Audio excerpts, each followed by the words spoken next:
వచ్చే ఎన్నికల్లో వైఎస్ఆర్ కాంగ్రెస్ పార్టీ అధికారంలోకి వస్తుందని, వైఎస్ జగన్మోహన్ రెడ్డి ముఖ్యమంత్రి అవడం ఖాయమని జాతీయ మీడియాలు, స్వచ్ఛంద సంస్థలన్నీ తేల్చి చెబుతుండటంతో టీడీపీ నాయకుల గుండెల్లో రైళ్లు పరిగెడుతున్నాయట. మీడియా ముందు తాము మరోసారి అధికారంలోకి వస్తామని చెబుతున్నా లోపల మాత్రం వైసీపీనే అధికారంలోకి వస్తుందని భావిస్తున్నారు. దీంతో చాలా మంది ఎమ్మెల్యే అభ్యర్థులు పోటీ చేయడానికి జంకుతున్నారట.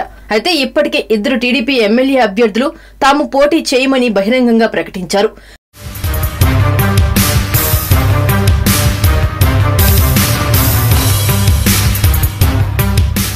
ఇక ఇదే క్రమంలో మరొక ఎమ్మెల్యే అభ్యర్థి టికెట్ ఫిక్స్ అయిన తర్వాత అందుబాటులో లేరని సమాచారం. తాజా విశ్వసనీయ వర్గాల సమాచారం ప్రకారం ముఖ్యమంత్రి చంద్రబాబు నాయుడు సొంత జిల్లా చిత్తూరు జిల్లాలో ఈ సంఘటన చోటు చేసుకున్నట్లు సమాచారం. ప్రస్తుతం టీడీపీ అధిష్టానం పూతలపట్టు నియోజకవర్గంలో తెర్లం పూర్ణంకు టికెట్ ఫిక్స్ చేసింది. అయితే ఆమె తనకు టికెట్ వద్దని అంటున్నారట. వాస్తవానికి ఇక్కడ మాజీ ఎమ్మెల్యే లలితకు టికెట్ దక్కుతుందని అందరూ భావించారు. కానీ సర్వేలు ఆధారంగా చేసుకుని పూర్ణంకు టికెట్ ఫిక్స్ చేసింది అధిష్టానం. ప్రస్తుతం ఈమెకు ఓటర్లు సానుకూలంగా ఉన్నారని,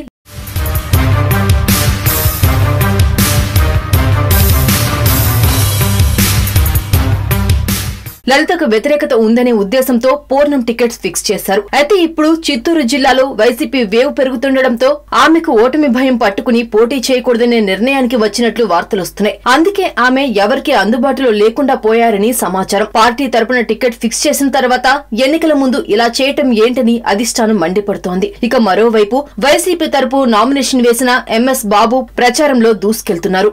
please subscribe the Janahitam TV.